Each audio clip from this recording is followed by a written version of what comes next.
3장 13절에 여호와가 이르노라 너희가 완악한 말로 나를 대적하고도 이르기를 우리가 무슨 말로 주를 대적하여 하나이까 하는도다. 이 말라기 선은 말라기라고 하는 선지자가 기록했고 또 이 이름 자체가 이제 이 말라기라고 하는 그 자체가 나의 사자다 이런 뜻을 이제 가지고 있습니다. 그래서 하나님의 사자로 보내심을 받아서 하나님의 오심을 준비하는 역할을 이제 감당하는 선지자이면서 또 선지서이기도 하고 또 이렇게 이 주님이 오실 때에 일어나는 것들을 예비하게 하기 위해서 준비하는 그 내용이 이제 이 말라기서의 핵심입니다. 그래서 하나님의 사자라고 하는 이름을 가진 선지자 말라기가 하나님의 이 사자의 역할을 메시아가 오시기 전에 메시아의 오심을 준비하는 메시아의 오심을 준비하는 것들을 이제 선포하는 것이 말라기서의 이제 핵심인 것이죠. 그래서 말라기서는 주님이 메시아가 오셔서 이 세상을 심판하기 전에 그 백성들과 하나님께서 선택하신 모든 사람들이 회개하고 돌아오기를 이제 미리 선포하고 또 회개하고 돌아오지 않는 자에게는 하나님의 심판이 있을 것이라고 하는 그런 말씀을 이제 선포하는 내용인 것이죠. 그래서 하나님께서 이제 이 하나님의 사자를 보내서 죄에 있는 하나님을 섬긴다고 하지만 하나님을 제대로 섬기지 못하는 사람들에게 돌이키는 이 일들을 이제 감당하게 됩니다. 그래서 이 말라기라고 하는 이 하나님의 사자, 보내심을 받은 사자죠. 이 말라기라고 하는 이 이름 속에 말라기 선지자 본인도 있지만 이제 말라기서에 나오는 것처럼 엘리야도 이 말라기였다 이렇게 이제 특별하게 이 말라기였다라고 이제 표현하고 우리가 또 이제 이것을 통해서 장차 오실 그분이 이 멜리야가 장차 오실 메시아의 앞에 와서 그분의 길을 평탄하게 할 것이다라고 이제 선포를 한 것이죠. 그래서 메시아가 오시기 전에 반드시 엘리야가 와야 될 거다라고 하는 것들이 이제 이 말라기에 이제 포함되어 있는데 그래서 예수님 오시기 전에 이제 세례 요한의 사역을 예수님은 엘리야의 사역이었다, 말라기의 사역이었다, 나의 사자, 광야에서 외치는 자의 소리라고 하는 나의 사자의 역할을 했다라고 이제 선포를 하고 있는 것이죠. 그래서 주님이 메시아가 오시기 전에 이 말라기가 하나님의 사자가 먼저 와서 하나님의 오심을 미리 준비하는 일들이 이제 일어날 건데 그래서 계시록에 보면 이 말라기의 역할을 하는 또 주님의 재림 때에 일어날 두 증인에 대해서 이제 성경은 말씀을 하고 있죠. 그래서 이 하나님의 백성들을 이제 돌이키게 하기 위해서 또 이 하나님을 거역하는 자들에 대해서는 하나님의 심판이 임할 것을 이제 선포를 하고 있습니다. 그러면서 이 말라기서에는 죄를 범하는 하나님을 제대로 섬기지 않는 제사장과 레위 사람과 이스라엘 백성들에 대해서 경고를 하시고 주님이 임박했음을 이제 선포하면서 그 하나님이 없는 것처럼 살아가는 사람들에게 돌이켜서 하나님 앞에 돌아오라고 이제 선포를 하고 있는 것이죠. 13절에 여호와가 이르노라 너희가 완악한 말로 나를 대적하고도라고 이야기합니다. 하나님의 백성들이라고 하면 특히 이제 이 유다에 있던 이스라엘 백성들은 정말 하나님의 백성들이죠. 우리가 이 유다에 있던 이 이스라엘 사람들, 유대인들의 우리가 믿음이 없거나 뭐 경건하지 않는 그런 정도가 아니라 사실 이 유대인들은 굉장히 보기에 경건하고 하나님 앞에 믿음으로 선택을 했던 사람입니다. 이 사람들은 포로로 잡혀가서 그 수십 년국 동안 거기서 정착하고 있었음에도 불구하고 하나님을 예배하라는 것을 따라서 모든 것을 버리고 다시 이 폐허가 되어 있는 이 땅으로 유대 땅으로 돌아왔던 사람들입니다. 그렇게 그러면서 뭐냐면 그들이 아무것도 없는 곳에서 성전을 건축하고 하나님 앞에 예배를 드리고 또 하나님의 말씀처럼 그들이 정착한 곳에서 성을 쌓고 그곳에서 이제 살아왔던, 정말 이렇게 황무지를 개척하고 믿음으로 선택해왔던 그런 사람들이죠. 또 그런 사람들의 후손인 거죠. 그러니까 이제 와서 성전, 이스라엘 백성들이 포로로 돌아온 지 한 100년쯤 지냈을 때, 430년 정도 됐을 때 일이니까, 정말 이제 뭐 성전을 짓고 예배를 드리기 시작한 지는 이제 100년 가까이 되었으니까, 그렇게 되면서 이제 그런 처음으로 돌아와서 열정으로 있던 그런 시대가 어떻게 보면 한 시대가 지나갔다라고도 할 수 있습니다. 우리가 아는 이 포로로 돌아와서 성전을 지었던 그 시대가 이제 지나고, 그리고 이제 느헤미야나 에스라 시대에 성전뿐만 아니라 이제 예루살렘 성을 짓고 이렇게 이제 좀 안정되어 있는, 대략 포로로 돌아와서 한 80년 또는 100년 이 사이에 있었던 거죠. 어느 정도 이제 안전해지고 있었을 때, 이 처음에 이스라엘 백성들이 포로에서 돌아왔을 때는 정말 주님이 오실 것, 새로운 메시아가 오셔서 이 세상을, 이 나라를 새롭게 회복시킬 것이라는 그런 소망을 가지고 이렇게 돌아왔을 겁니다. 그리고 성전에서 성전을 건축하고 또 기뻐해서 하나님의 이 제사를 드렸던 이런 사람들인 것이죠. 그래서 그런데도 불구하고 이제 시간이 지나면서 그들의 신앙이 점점 이렇게 옅어졌는데, 그것을 그냥 옅어지고 뭐 신앙이 좀 작아졌다 이런 정도가 아니라 하나님은 나를 대적했다라고 이제 말씀을 하고 있습니다. 성전에서 제사를 잘 드리고 또 율법도 잘 지키고 있는데 왜 하나님을 대적할 수 있냐 우리가, 이렇게 이제 묻는 것이죠. 그래서 하나님께서 너희들이 나를 대적하고 있다. 이 대적이란 말은 그냥 뭐 좀 서운하다, 좀 이렇게 뭐 사이가 별로 이렇게 가깝지 않다 이런 뜻이 아니라, 대적이란 말은 원수가 되어 있다라고 말씀을 하고 있는 것이죠. 그래서 이스라엘 사람들이, 유대인들이 이제 우리가 무슨 말로 주를 대적했습니까? 우리가 주님하고 무슨 원수를 맺은 적이 있습니까? 우리가 무슨 말을 했기 때문에 말하는 것 때문에 하나님하고 원수가 되냐, 이렇게 이제 반문하는 것이죠.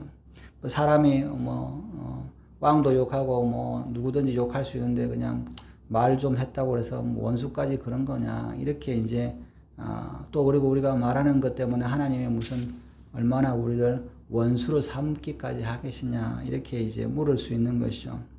그러면서 14절에 이는 너희가 말하기를 하나님을 섬기는 것이 헛되니 만군의 여호와 앞에서 그 명령을 지키며 슬프게 행하는 것이 무슨 유익이요리요. 이 하나님과 대적하게 되는, 하나님과 원수가 되게 하는 말이 있다라고 하는 겁니다. 여러분, 우리가 하나님을 대적하는 것이 무슨 어떻게 교회를 회파하거나 또는 성전을 가서 부수뜨리거나 그런 것이 원수가 아니라, 정작 하나님 앞에 이 완악한, 교만한, 목이 곧은 이런 말, 교만한 말이 참 하나님과 원수를 맺게 한다, 우리가. 그래서 우리가 참 말하는 것이 굉장히 중요하다. 하나님과 우리는 말로써 화평하게 되고 하나님과 우리는 말로써 원수가 되기도 한다는 것이죠. 그러면 어떤 말이 하나님과 우리 사이에 원수를 맺게 하느냐라고 할 때 이런 말이죠. 하나님을 섬기는 것이 헛되다. 여러분, 하나님이 섬기는 것이 헛되다는 말을 언제 할까요? 우리는 그런 이야기를 한 거 없는 것 같은데요, 이렇게 생각하지만 그런 것이 헛되다라고 하는 것이 있다는 거죠. 예를 들면 이런 거겠죠. 하나님을 믿었는데 별일 없더라. 또 하나님이 계시면 어떻게 이럴 수가 있냐. 이런 말들이 하나님과 우리 사이에 원수가 되게 하는 말이다라고 하는 것이죠. 하나님이 계시면 어떻게 이럴 수 있냐, 이런 말 가끔씩 잘 하잖아요. 어려움 하면 하나님이 계시면 어떻게 이럴 수 있냐. 그럴 때 사람들이 그런 말 하면 안 된다 그럴 때 무슨 말 한마디 한 것 같고 얼마나 가슴이 답답하고 힘들면 이런 말을 하겠나, 이렇게 생각할 수 있지만 이 말은 사실은 하나님을 지금까지 섬겨왔던데 나한테 유익이 없다 이런 뜻이잖아요. 하나님을 섬겼는데 헛되다는 말은 내가 하나님을 섬겼는데 내 원하는 대로 하나님이 안 해주셨다 이런 말인 것이죠. 내가 원하는 대로 하나님이 해주시지 않으셨다 이런 말, 이게 하나님과 나 사이의 원수가 된다는 겁니다.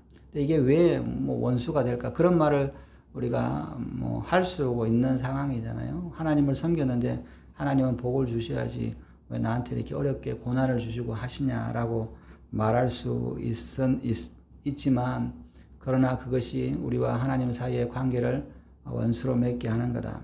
왜냐? 하나님은 나를 위해서 있는 게 아니라 내가 하나님을 위해서 존재하는 거다. 주인이 하나님이시다 하는 것이죠. 하나님이 나를 위해서 존재한다 그러면 주인은 내가 되는 것이죠. 내가 주인 되는 것이, 하나님이 나한테 어떻게 이럴 수가 있냐 이런 말은 뭐냐면 내가 주인인데 하나님이 나한테 이렇게 나를 도와주지 않아 이렇게 생각하는 거잖아요. 주인의 종과 주인의 관계를 바꾸는 것인 것이죠. 나는 종이지 주인이 아니다. 종은 그 주인의 명령에 따르고 주인이 원하는 거, 내가 기뻐하지 않더라도 내가 원하지 않더라도 주인이 원하는 대로 살아가는 것이 종입니다. 그래서 종은 성경에 예수님 말씀하처럼 밖에서 열심히 일을 하고 밤새 아침부터 저녁까지 수고하고 돌아와도 주인의 집에 와서 나 이제 밖에서 열심히 일했으니까 이제 내가 내 마음대로 해야 될 것이 아니라 밖에서 열심히 일하고 와서 주인에게 음식을 차리고 주인의 먹는 것에서 수종드는 것, 이게 종의 모습인 것이죠. 내가 밖에서 내가 열심히 일했으니까 이제는 집에 와서 내가 내 마음대로 쉬는 게 아니라 종은 끊임없이 주인을 기쁘시게 하는 일들을, 그리고 그것을 하면서 내가 피곤하거나 내가 힘들거나 주인이 나한테 잘 대접하지 못한다라고 말할 수 있는 존재가 아니라고 하는 것이죠. 그럼에도 불구하고 당연한 거다. 내가 아리 힘들고 수고했지만 또 하나님 종이 주인이 일을 시키고 나를 더 힘들게 하는 것은 당연한 거다. 당연히 주인의 것을 하는 것, 주인의 식사를 준비하고 주인의 식사가 끝나고 나서야 그때서야 내가 내 것을 찾을 수 있는 그런 종의 모습인 것이죠. 그래서 주객이 전도되는 것, 주님이 종이 아니라 나를 위해서 필요한 사람, 하나님이 되어야 된다라고 하고 말하는 것이, 그것이 이 하나님을 섬기는 것이 헛되다라고 말하는 모습이라는 것이죠. 만군의 이 앞에서 그 명령을 지키며 슬프게 행하는 것이 무엇이 유익이요? 하나님의 말씀을 지키고 또 내가 회개하고 이렇게 내 죄에서 돌이켜서 살아가는 것이, 이게 무슨 유익이냐? 세상 사람들 다 죄짓고 다 세상들 자기 마음대로 신앙생활 하는데 내가 나만 굳이 이렇게 눈물을 흘리면서 하나님 앞에 회개하고 돌이켜고 또 이렇게 세상 사람들의 비웃음과 또 이런 그런 핍박을 이렇게 받는 유별나게 예수 믿어야 할 필요가 뭐가 있겠냐? 그냥 다른 사람들처럼 적당히 믿고 그냥 신앙생활을 하면 되지, 굳이 그 말씀 때문에 그 말씀을 지키려고 하고 또 그리고 그 말씀 앞에서 회개하고 돌이키고 그런 생활이 그게 신앙이냐? 그런 말을 하는 것이, 내가 회개한다고 해서 그게 무슨 이렇게 문제가 나한테 무슨 유익이 있겠냐라고 말하는 것이 나와 하나님과의 사이에 원수를 맺게 하는 말들이다라고 하는 것이죠. 가끔 이렇게 그런 사람들 있잖아요. 왜 이렇게 자꾸 회개하라 그러냐? 또 무슨 예수에 대해서 자꾸 이야기하냐? 이제는 예수 믿었으니까 내가 믿는 사람으로서 이렇게 경건하게 이렇게 잘 살면 되지. 이렇게 말하는 사람들이 있는 것이죠. 그러나 그것은 하나님과 사이의 원수다. 우리는 항상 내가 회개하고 내가 슬퍼하며 내 행위에 대해서 애통해하는 것, 이게 주님의 기뻐하시는 것이죠. 내가 잘났어, 나 이렇게 잘 믿었으니까 하나님은 나한테 이렇게 도와주셔야 되는 것이 아니라 정말 무익한 종이고 제가 하나님 앞에 설 수 없는 죄인 중에 죄인임을 항상 눈물로 애통해하며 또 주님의 말씀을 지키기 위해서 정말 고통스러워하고 힘들어하면서도 그 말씀을 지켜가는 것이 하나님과의 관계가 좋아지는 것이지, 그냥 내가 이 정도 했으니까 잘 믿었으니까 무슨 더 이상 맨날 울면서 찔찔 짜면서 신앙생활 하는 거, 그거 기뻐하시지 않을 거다라고 생각을 하지 말라는 거죠. 그것이 하나님이 기뻐하시지 않는 일이라고 말씀합니다. 15절에 우리는 교만한 자가 복되다 하며 악을 행하는 자가 번성하며 하나님을 시험하는 자가 화를 명한다 하노라 함이라. 우리가 신앙생활을 하다 보면 교만하고 자기를 잘난 척하고 자기를 드러내는 사람은 이렇게 복되다 이렇게 하는 거죠. 요즘 시대에 뭐 오래전부터 그렇지만 다들 PR 시대라 그러잖아요. 옛날부터 자기를 자랑하는 것, 자기 자랑하는 것이 참 복되다 하는 시대입니다. 여러분 요즘에 보면 정말 인터넷이나 SNS나 이런 데 보면 인스타그램 같은, 저는 이제 뭐 인스타그램 같은 걸 안 해서 잘 모르지만 보면 다 자기들 자랑이잖아요. 어디 가서 뭘 먹었고 뭐 여행 가고 뭐 나 이런 거 즐기고 있어, 이런 거 하고 있어, 이런 거 나 이 정도 잘 살아, 그죠? 그런 것이 그렇게 사는 것이 복되다. 야, 너 참 행복하게 사는구나. 너 참 인생 참 멋지게 사는구나. 이런 말을 하는 거잖아요. 뭐 제가 최근에 뉴스를 보니까 한 10년 전에 한 10여 년, 15년 가까이 이 정도의 욜로라고 하는 것이 이제 우리나라에 한참 유행을 했죠. 그런 게 뭐 그 이전에는 뭐 한 30년 전에 뭐 저희 대학 다닐 때 딩크족 뭐 이런 거가 유행을 했습니다. 딩크족은 뭐냐면 부부가 열심히 둘이서 돈을 벌고 자식 없이 우리끼리 잘 먹고 잘 살자 뭐 이런 족이었죠. 근데 이제 욜로족은 뭐 최근에 이제 한 10년 욜로족은 그런 거잖아. 뭐 집값도 비싸고 무슨 집을 사느라고 저축하고 뭐 이런 거 아니야. 젊을 때 네 하고 싶은 대로 즐기고 싶은 거 즐기고 놀고 싶은 거 놀고 먹고 싶은 거 먹고 이런 거 사는 것이 행복한 것이지, 이렇게 하던 문화가 있었습니다. 그래서 뭐냐면 뭐 여행 다니고 이렇게 먹고 싶은 거 먹고, 여러분 우리나라에 보면 뭐 맛집에 보면 뭐 줄이 얼마나 서 있는지, 여러분 뭐 인터넷에 우리나라 제일 맛집 같은 게 많이 뜨잖아요. 또 여행 가는 게 얼마나 많은지, 여러분 우리나라 여행이 얼마나 사람들이 많이 갑니까? 해외 여행 안 가는 사람들 다 없잖아요. 뭐 그런 다니면서 왜 갑니까? 뭐 쉬고 갈 수 있지만 왜 해외여행 가가지고 아름다운 데서 사진 찍고 뭐 사진 찍어서 뭐 추억으로 남기는 것이 아니라 인터넷에 올려서 야 내가 이렇게 잘나고 있어, 내가 이렇게 나를 행복하게 살아, 나 이렇게 살고 있어, 나 정도 되면 멋있는 삶은 아니야 라고, 이게 행복한 거 아니야 라고 하는 건, 이것이 그런 모습들이 시대가 있는 것이죠. 그러면서 교만한 자, 이게 복되다. 주일날 뭐 이렇게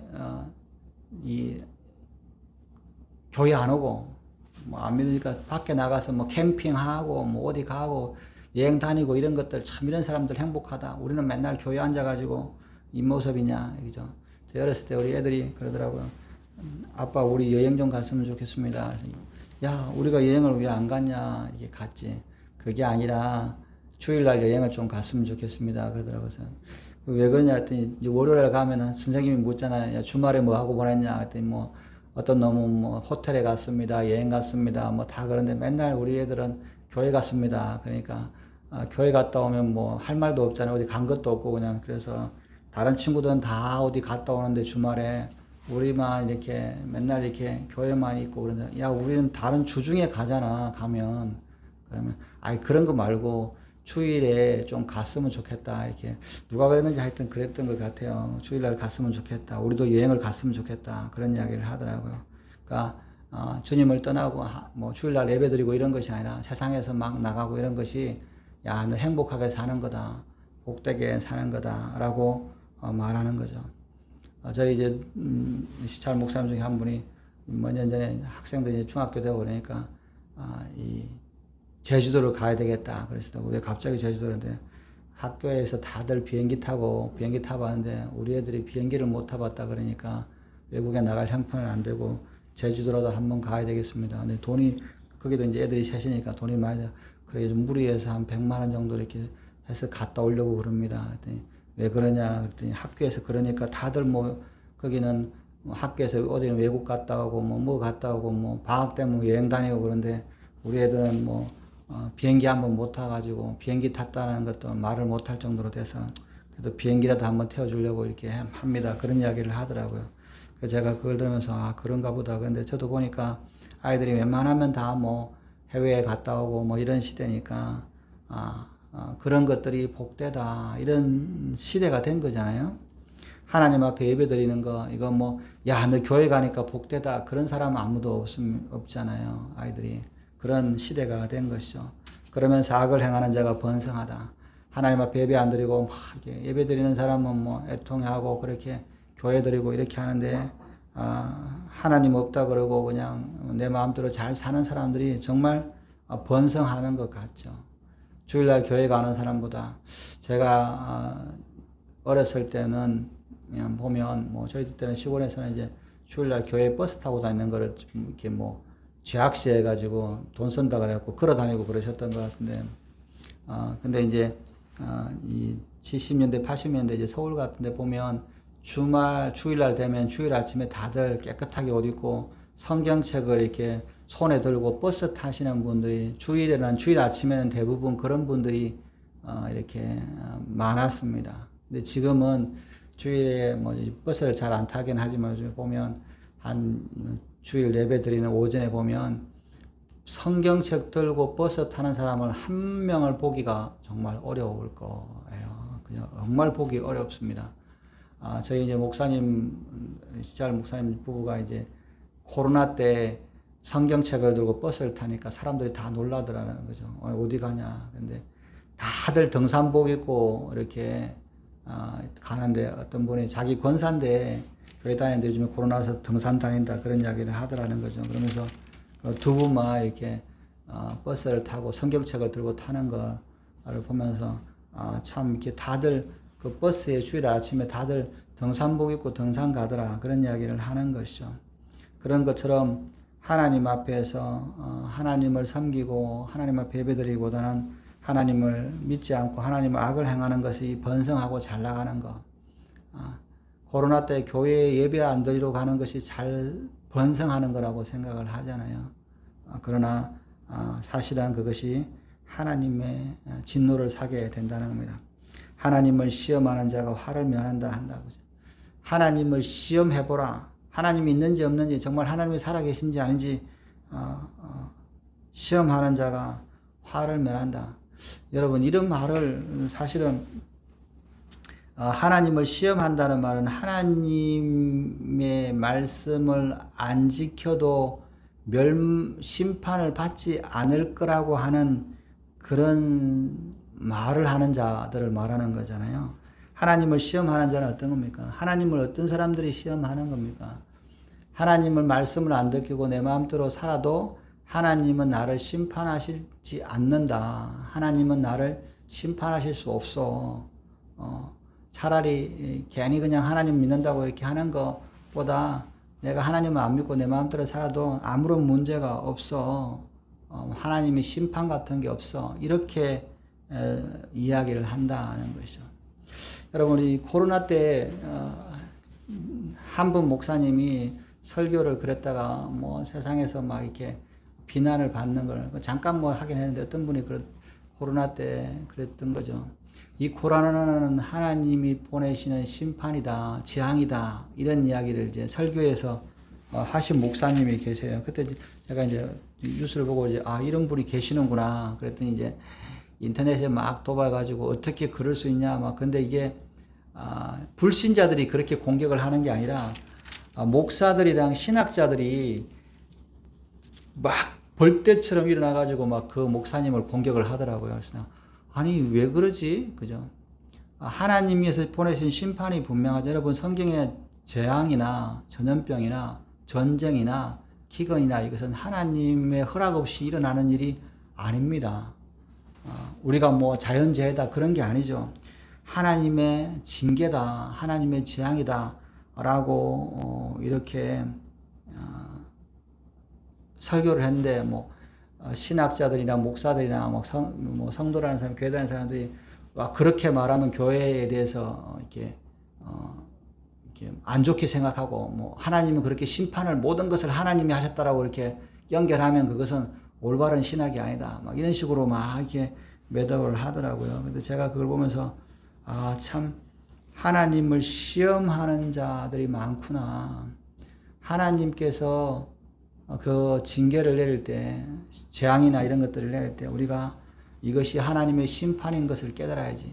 코로나가 하나님의 심판이라는 걸 깨닫는 사람하고 하나님이 내리신 것이라는 것을 깨닫는 것과 그것이 아니다고 하는 것을 깨닫는 사람은 전혀 다른 겁니다. 만약에 코로나가 하나님이 내리신 것이라 그러면 우리가 회개하고 하나님 앞에 돌아와야 되고 세상을 향해서도 너희가 그렇게 살면 안 되고 죽게 돌아와야 된다라고 하는 강력한 메시지입니다. 그 말 한마디가 여러분 이 재앙이 하나님으로부터 왔다라고 하는 그 하나가 두 가지 의미가 있는 거죠. 너희가 돌이키지 않으면 심판이 말 것이고 우리가 돌이키지 않으면 멸망이 말 거다. 그리고 그래서 이것이 믿는 자들에게는 경고요. 믿지 않는 자들에게도 회개가 전도가 되는 것이죠. 여러분 코로나가 하나님으로부터 왔어. 사람은 도저히 막을 길이 없어. 그러면 무슨 반응이 나올 겁니까? 하나님을 원망하든지 하나님을 저주하든지 아니면 하나님 앞에 돌아와서 회개하든지 두 개의 사건이 일어날 것이라는 거죠. 이게 마지막 때에 주님이 오시기 전에도 그런 것이 똑같습니다. 마지막 때에 주님이 오시기 전에 여러 가지 재앙이 임할 때 많은 사람들은 이것은 하나님하고 상관없어 라고 말하는 사람들이 있지만 또 많은 사람들은 야 이게 주님의 내리는 징계다, 회개다, 심판이다. 주님이 오실 때가 가까웠다. 빨리 돌이켜야 된다. 하나님 앞에 회개하고 돌아와야 된다. 그래서 우리가 하나님 앞에 나아가서 화를 면하자라고 하는 것이죠. 하나님을 앞에 회개하고 하나님 앞에 돌아와서 화를 면하지 않은 사람과 반대로 하나님은 없어. 우리가 하나님이 있는지 없는지 우리가 하나님 없다라고 이렇게 말하고 없는 대로 살아가면 이것이 우리가 화를 면하는 거다 라고 주장하는 사람들이 나누게 될 것을 이야기를 하는 것이죠.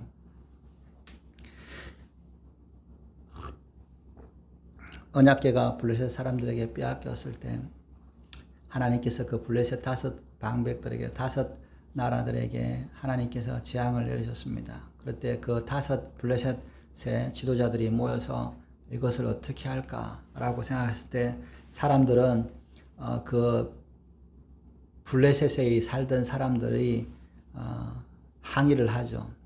왜냐하면 이게 처음에 언약궤를 갖다 놓으니까 그 갖다 둔 나라에서 막 전염병이 생기고 죽으니까 이 언약궤를 서로가 이제 돌리는 거죠. 폭탄 돌리듯이 저쪽 마을에 저쪽 나라에 블레셋에 아스도스에 보내자, 가사에 보내자 하니까 서로가 일어나서 이거 우리한테 보내면 우리 죽이라는 거다. 그리고 막 서로가 이제 안 받으려고 그러잖아요. 이 언약궤를 가지고 와서 전리품으로 생각했다가 그냥 전염병이 터지고 나니까 이거 큰일 났다. 이거 하나님이 내린 거부터 싶어가지고 이걸 얼른 다른 마을로 보내려고 그러니까 저쪽 편에서는 이거 우리를 죽이려고 그러는 거냐. 이 언약궤가 오면 우리가 죽는다. 서로 막 싸우니까 다섯 방백이들이 이제 모아서 이 제안을 하는 거죠. 그런데 그 한 사람이 그러잖아요. 우리가 이게 하나님 앞에 언약궤 이 소를 매서 술에 매고 그 다음에 쥐나 금으로 만든 쥐 같은 걸 넣어가지고 제물로 이렇게 속건제로 넣어서 이제 보내자. 이 사람들은 하나님을 모르지만 하나님을 이렇게 제대로 섬기지는 않지만 이스라엘 백성들이 어떻게 하나님을 하는 것을 아니까 이렇게 하면서 그걸 하잖아요. 만약에 이 젖먹이를 이 소가 가다가 젖몸살을 하잖아요. 젖을 안 먹으면 그 송아지를 따로 떼어 넣으면 이 올라갈 때 이 젖을 먹이는 소는 젖을 안 먹이면 젖몸살을 하기 때문에 너무 아프기 때문에 새끼가 해서 젖을 먹이게 되는데 새끼를 따로 놓고 젖을 안 먹이고 있으면 이 송아지가 가다가 만약에 하나님이 하셨다 그러면 이 아파도 끝까지 이렇게 올라갈 거다. 이 송아지가 울면서 소가 울면서 올라가는 게 송아지 때문에 새끼 때문에 그런 게 아니라 너무 고통스러워서 울면서 올라가는 것을 보면 이것은 하나님이 한 것이고 만약에 우리가 알기처럼 가다가 소가 젖몸살을 하니까 새끼한테 젖 먹이기 위해서 가던 길을 되돌아오면 하나님은 없는 거야. 그러면서 시험을 하잖아요. 근데 가서 보니까 이 소가 울면서 올라가잖아요. 그러면서 뭐냐면 이게 진짜 하나님으로부터 왔구나. 이 화가 하나님의 것인가 보다. 라고 그 블레셋 사람들은 믿게 되는 것이죠. 그러나 정작 이 언약궤를 받았던 이스라엘 사람들이었던 사람들은 하나님을 시험해서 언약궤에 손을 댔다가 죽잖아요. 이게 모습인 것이죠. 오히려 오늘날 이 시대가 블레셋 사람들보다 더 하나님을 시험하는 시대가 되었다. 그들은 하나님을 두려워해서 하나님 앞에 그래도 하나님을 두려워하고 또 하나님 앞에 하나님의 뜻에 따라서 언약궤를 돌리려고 하는 그런 행동을 하지만 오늘날은 하나님을 시험하면서도 야 하나님 시험한다고 해서 우리에게 화가 임하고 그런 거 없어. 우리 마음대로 한번 살아보자. 이런 시대가 될 것이다라고 말씀하십니다. 이것이 메시아가 오시기 전에 일어나는 일들이 현상인 것이죠. 오늘 하나님께서 우리에게 말씀하십니다. 이런 것들을 보면 우리가 오늘날 얼마나 우리가 하나님을 두려워하지 않는 시대가 되었는지 하나님을 대적하는 시대가 되었는지를 우리가 알 수 있습니다. 오늘 우리의 삶들도 여러분 이런 말들을 가만히 보면 야 이거 참 교회에서 신앙이 있다는 사람들이 이런 이야기 참 많이 하는데 이거 옛날보다 이 블레셋이나 이방인 옛날에 성경에 하나님의 심판을 받아서 멸망했던 사람들보다 더 악한 짓을 많이 하는구나. 말로서 대적하는 것을 많이 하는구나. 이런 것을 보게 됩니다.